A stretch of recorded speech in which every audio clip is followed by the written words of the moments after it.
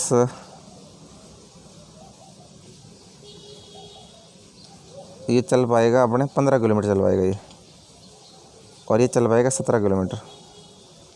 तो कुल मिला के दोस्तों 2.5 घंटे का समय होगा ये। इसने सॉल्व किस प्रकार किया है, as 2 cycles starts from the same place in opposite direction and speeds. तो दोस्तों पहले इन्होंने स्पीड जोड़ दी है, 19 किलोमीटर प्रति घंटा कर दिया, और फिर 47.5 है, 47.5 किलोमीटर में 19 का भाग दिया इन्होंने, तो सीधा सा आ गया दोस्तों 2.5 घंटा। तो बहुत इजी तरीके से समझाया यहाँ पर, आपको ज़्यादा लपाताड़ नहीं करनी है। अगला है दोस्तों, नीचे दिए गए उदाहरण पर विचार करें। ये उदाहरण दिया है, यह गव्य मेरी गाय के समान है, दिस गव्य इज़ लाइक माई काउ। यह उदाहरण है जिसका अर्थ है ज्ञान प्रमाण के रूप में। तो दोस्तों क्या है ये, इसमें तुलना करी है। तुलना किसकी हुई है, गव्य की गाय से हुई है। अगला है दोस्तों, तो पहले अपन इसका पैराग्राफ पढ़ते हैं। तालिका, निम्नलिखित तालिका का अध्ययन करें और प्रश्नों का उत्तर दें। और देश के विभिन्न क्षेत्रों में एक विश्वविद्यालय में वर्षवार छात्रों की संख्या और उन छात्रों के अलावा जो विदेशों से हैं और उन्हें नीचे दी गई है, तालिका में दर्शाया गया है। तो दोस्तों छात्रों की संख्या हमें सैकड़ों में दी गई है। ये वर्ष हैं 2014, 15, 18 तक हैं। फिर उत्तरी जोन के अंदर कितने छात्र हैं, सैकड़ों में 15, 16, 18। दक्षिणी जोन, मध्य जोन, पश्चिमी जोन, पूर्वी जोन, और विदेशी छात्र हैं। ये पूछ रहा है कि वह कौन सा वर्ष था जब विश्वविद्यालय के कुल छात्र संख्या में पूरी जोन के छात्रों का अधिकतम प्रतिनिधित्व था। तो दोस्तों पूरी जोन ये है। तो सबसे ज़्यादा पूरी जोन के छात्र कब हुए,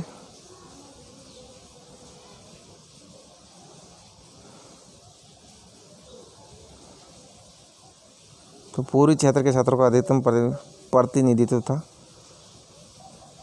तो दोस्तों पूरी जोन के लोग 8.2 अपने जोन के बारे में पूछ रहे हैं।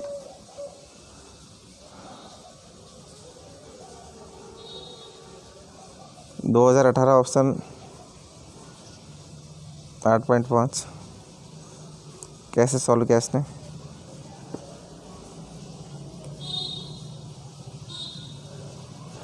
8.2, 7.8, 8.5। अच्छा, अपने में से परसेंटेज निकालना दोस्तों, केवल अपनों को ऐसा नहीं करना है, पहले टोटल करना है सबका। 15, 10, 15, 10, 25, 25, 6, 31, 31, 4, 35, और 35, 8, और 35, 8 कितना हो गया, 43, 44, 44, 4, 6, 8, 44.9 है, और इसका है 8.2।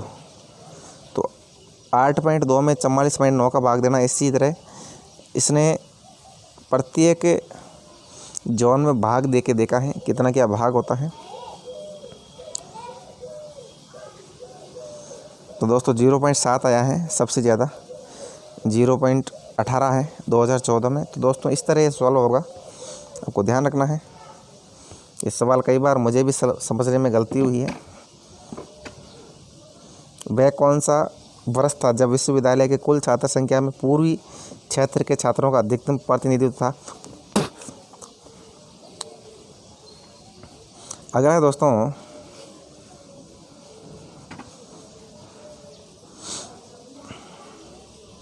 उत्तरी क्षेत्र के छात्रों की वार्षिक वृद्धि दर क्या क्या तात्पर्य है? तो दोस्तों उत्तरी क्षेत्र के छात्र हैं, ये उत्तरी जोन है, और उन छात्रों की वार्षिक वृद्धि दर जो परसेंटेज है उसका क्या तात्पर्य है, ये पूछ रहा है ये।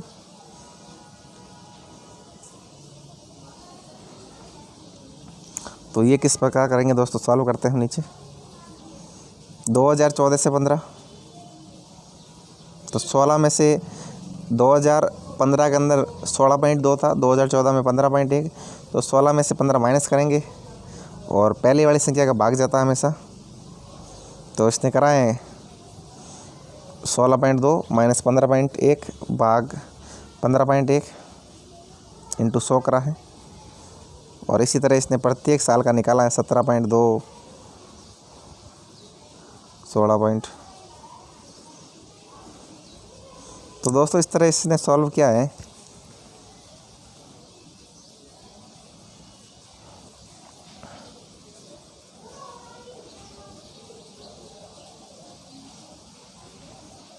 पंद्रह 6 90,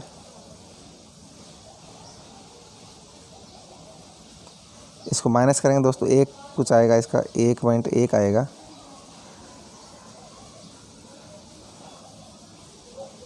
तो 15 6 6.5 कुछ आएंगे। तो इसको गुणा करेंगे 7.28 आएगा दोस्तों। ये काफ़ी गुणा टफ होता है। इसका 1, 16 6 96, 6 पॉइंट कुछ आएगा, तो 6.17 हो गया। तो इस तरह दोस्तों फिर इनको टोटल करना है, 7.28, 6.17, 1.16, 3.44 और ये 4 संख्या है, 4 का भाग दे दो। तो टोटल जोड़ लिया इन्होंने, 4 चौक 16, 18 के लगभग होता है इनका टोटलिंग। फिर भाग लगा 4.51 है दोस्तों। इस तरह इन्होंने किया है दोस्तों। काफ़ी लेंथी सवाल है ये। अगला दोस्तों 2014 से लेकर 2018 तक किस वर्ग के छात्रों ने कुल अधिकतम विकास दर दर्ज की है? तो दोस्तों अधिकतम विकास दर 2014 से 18 तक किस वर्ग के छात्रों ने की है? तो ये विदेशी छात्र बता रहे हैं। 1.2 से सीधे 1.6 हो गए, 1.7 हो गए, 1.8, क्योंकि छोटी संख्या में दोस्तों बढ़ते हैं तो ज़्यादा परसेंटेज निकलता है हमेशा। तो विदेशी छात्र होएगा। कैसे सॉल्व किया इन्होंने? इन फॉरेन कंट्रीज़ 2.5 में 1.2 का भाग दिया है। सेम वो ऊपर हमने किया था, ऊपर से किया 2018 से शुरू किया है इन्होंने। 2.5 में 1.8 का भाग दिया है और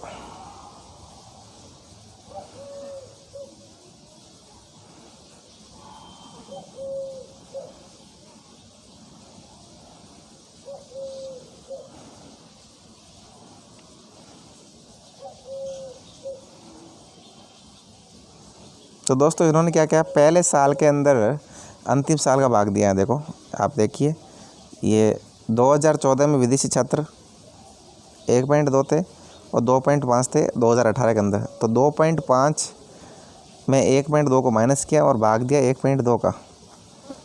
इस तरह इन्होंने किया है। फिर इनका परसेंटेज निकाला है 1.3, 1.2 इंटू 100। तो दोस्तों 108.3 आया। इसी तरह इन्होंने प्रत्येक चीज़ को सॉल्व किया है। वेस्ट जोन को सॉल्व किया 5.4 से 4, तो 5.4 नीचे वाला सबसे ऊपर लिया इन्होंने। देखो नीचे वाला 5.4, 4 इंटू 100, 18, 15.1 बटे 15 इंटू 100, 19.2।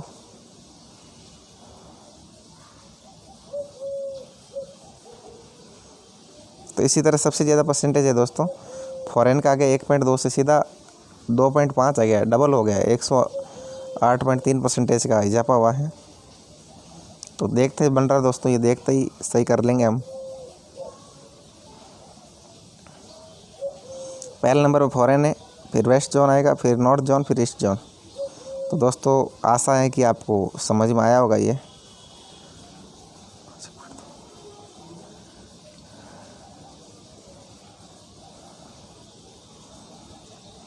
सवाल क्या था, 2014 से लेकर 2018 तक किस वर्ग के छात्रों ने कुल अधिकतम विकास दर दर्ज की है। तो दोस्तों ये बिल्कुल। अगला है दोस्तों, इस सवाल है कि वर्ष 2018 में विदेशी छात्रों का परसेंटेज क्या था। तो 2018 में विदेशी छात्रों का परसेंटेज पूछ रहा है ये।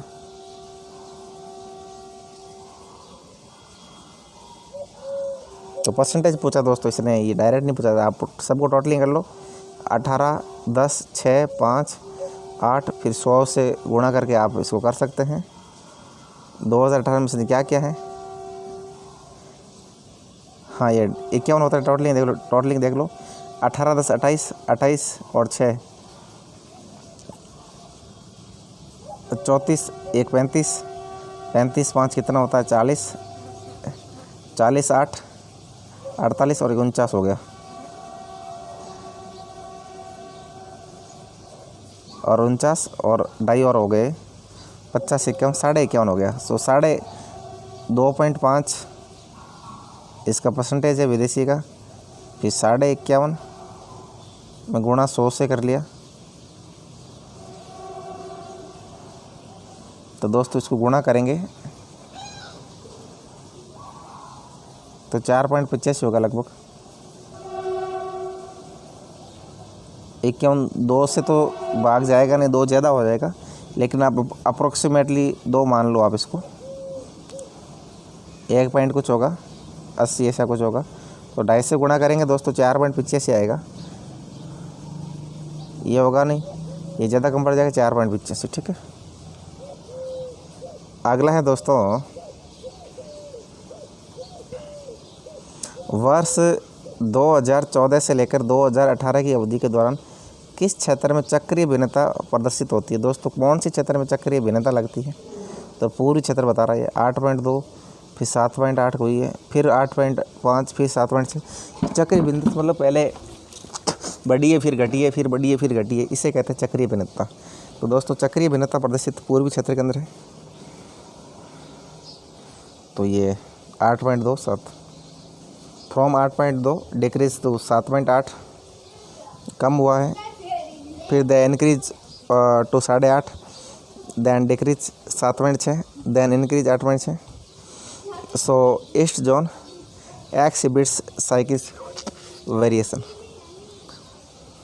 अगला दोस्तों है, निम्नलिखित में से कौन सा आमतौर पर एक शैक्षणिक संस्थान में डोमेन के नाम से जुड़ा होता है। तो दोस्तों शैक्षणिक संस्थान में कौन सा डोमेन होता है, .edu होता है, ध्यान रखना आपको। अगला है, उस योजना की पहचान करें जिसका उद्देश्य नीतिगत क्षेत्रों में सामाजिक विकास अनुसंधान को प्रोत्साहित करना है ताकि नीति निर्माण, कार्यान्वयन और मूल्यांकन में महत्वपूर्ण जानकारी प्रदान की जा सके। तो दोस्तों वह कौन सी योजना है, ICSSR और इम्प्रेस योजना है। तो ICSSR और इम्प्रेस योजना है। उस योजना की पहचान करें और जिसका उद्देश्य क्या है, नीतिगत क्षेत्रों में सामाजिक विज्ञान अनुसंधान है, उसको प्रोत्साहित करना है ताकि नीति निर्माण और कार्यान्वयन और मूल्यांकन में महत्वपूर्ण जानकारी। तो दोस्तों ये योजना आपको ध्यान रखना है।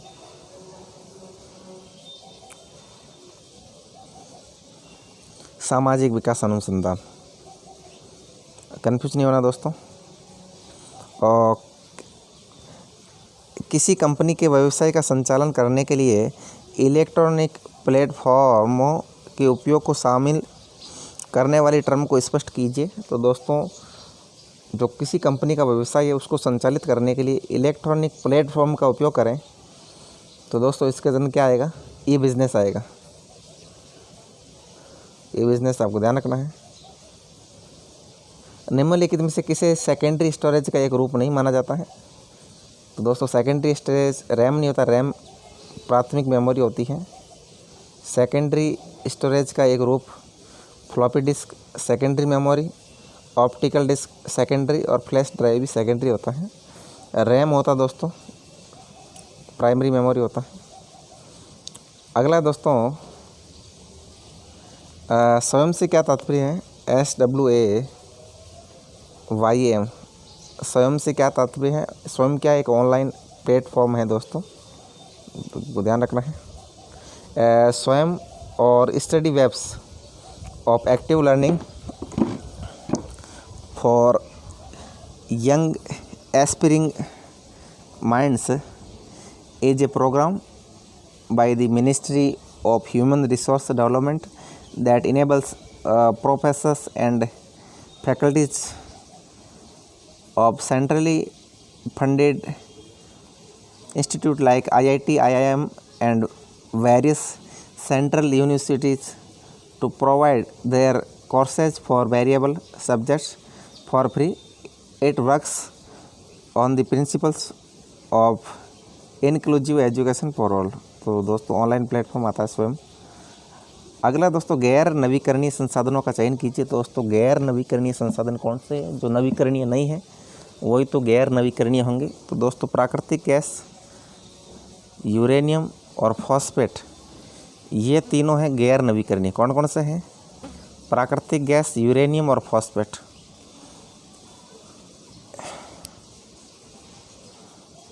यूरेनियम तो गैर नवीकरणीय है। प्राकृतिक गैस दोस्तों ये भी गैर नवीकरणीय। मिट्टी नई बनती रहती है, जलोढ़, खादर और ये जो भूतापीय ऊर्जा नवीकरणीय हो गया इसके अंदर। मिट्टी नवीकरणीय हो गया। तो तीनों दोस्तों प्राकृतिक गैस, यूरेनियम और फॉस्फेट गैर नवीकरणीय है।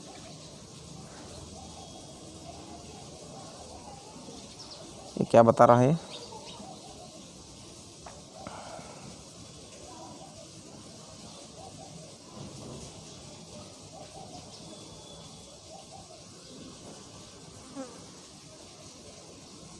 अगला है दोस्तों, एक स्थान पर हवा की गुणवत्ता को चिन्हित करने के लिए उपयोग किए जाने वाले मापदंडों में से एक PM बराबर 2.5 2.5 है। और यहाँ पढ़ते 2.5 संदर्भित किससे संदर्भ में है? 2.5 से मतलब क्या है? कुछ इकाइयों में निलंबित कणों का आकार। तो 2.5 से मतलब है दोस्तों यहाँ कुछ इकाइयों में निलंबित कणों का आकार।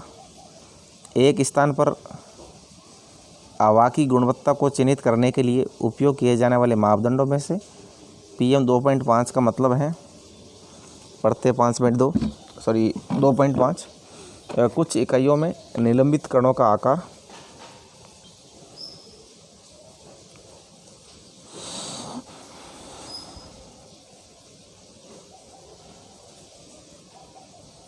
अगला दोस्तों NMEICT से क्या तात्पर्य है? Yes, NMEICT। तो ICT तो आप जानते हैं कम्युनिकेशन टेक्नोलॉजी होता है, इंफॉर्मेशन कम्युनिकेशन टेक्नोलॉजी। तो national mission on education through information and communication technology. तो दोस्तों इसका आपको फुल फॉर्म याद रखनी है। नेशनल मिशन है ये on education through information and communication technology. अगला है दोस्तों स्वतंत्र भारत में निम्नलिखित में से किस आयोग और किस समिति ने शिक्षा के सभी स्तरों पर ध्यान दिया है? तो दोस्तों ऐसी कौन सा आयोग है और कौन सी समिति है जिसने शिक्षा के सभी स्तरों पर ध्यान दिया है? तो दोस्तों वह कोठारी आयोग है। कौन सा आयोग है? कोठारी आयोग ने जो शिक्षा के सभी स्तरों पर ध्यान दिया है। दोस्तों आपको ध्यान रखना है कोठारी आयोग कब बना था? दोस्तों 1966 ईस्वी में कोठारी आयोग बना था। और इसने रिपोर्ट दी थी 1966 के अंदर। और द रिकमेंडेशन ऑफ मार्क्स और राष्ट्रीय शिक्षा नीति आई थी 1968 में, आई थी, पहली बार आई थी कोठारी साहब के द्वारा। 2 साल बाद में नेशनल एजुकेशन पॉलिसी। तो आपको ध्यान रखना है दोस्तों राष्ट्रीय शिक्षा नीति 1968 और 29 जून 1966 को इन्होंने रिपोर्ट दी थी जिसमें बताया था शिक्षा के सभी स्तरों पर ध्यान दिया इन्होंने। और गुरुकुल शिक्षा पद्धति का क्या उद्देश्य है? दोस्तों गुरुकुल शिक्षा पद्धति का उद्देश्य है समानता और उत्कृष्टता को बढ़ावा देना, तो समानता और उत्कृष्टता को बढ़ावा देना ही गुरुकुल शिक्षा पद्धति का उद्देश्य है। नेक्स्ट है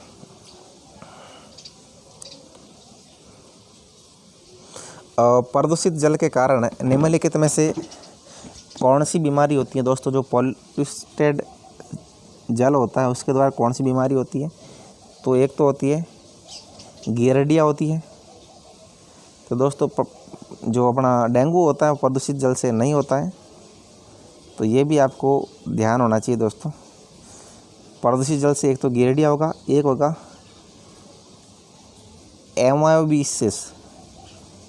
एमोएबियासिस और टाइफाइड। टाइफाइड भी दोस्तों प्रदूषित जल से होता है। टाइफाइड किससे होगा? प्रदूषित जल से होगा। एमोएबियासिस प्रदूषित जल से होगा। डेंगू दोस्तों प्रदूषित जल से नहीं होता है।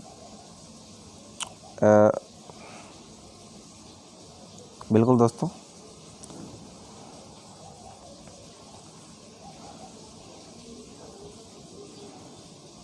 तो दोस्तों आपको समझ में आ गया होगा, डेंगू मच्छर खाने से होता है, गियर्डिया, एमोएबियासिस और typhoid.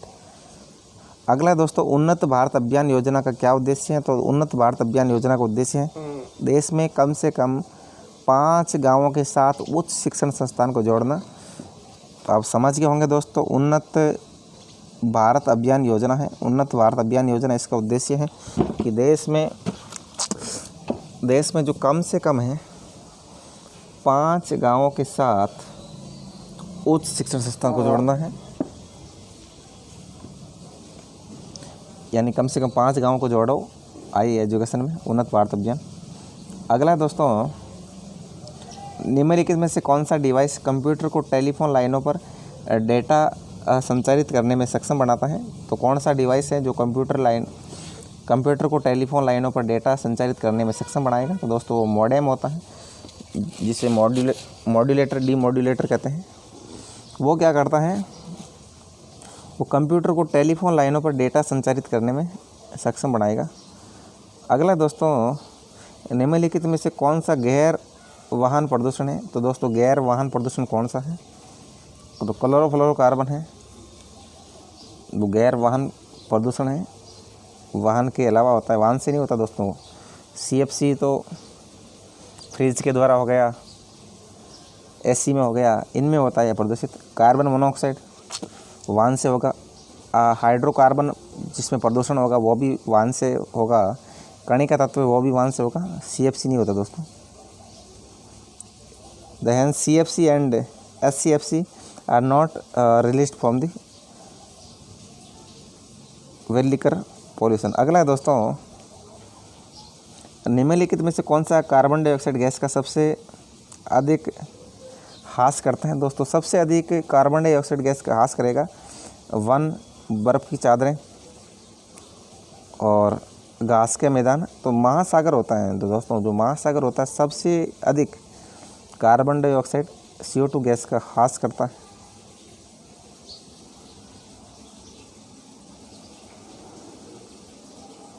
The oceans are the major carbon sinks of the world।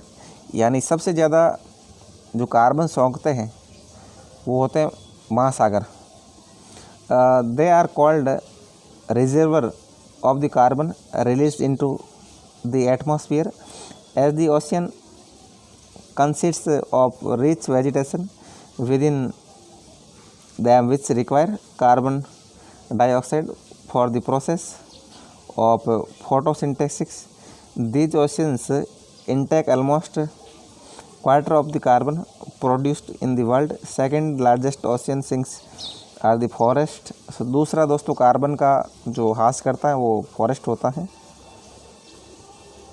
तो दोस्तों मतलब वनों से भी ज़्यादा कार्बन डाइऑक्साइड को कौन सोखेगा, महासागर सोखेगा। तो दोस्तों इसी के साथ हमारा ये जो प्रथम प्रश्न पत्र NTA NET का था वो कंप्लीट होता है, जो 26 जून 2019 को पेपर हुआ था। हम इसके कुल दोस्तों 5 पेपर हैं जून 19 के, और 5 ही पेपर हैं दिसंबर 19 के। 10 पेपर सॉल्व करेंगे। आज के लिए बस इतना ही। जय हिंद, जय भारत।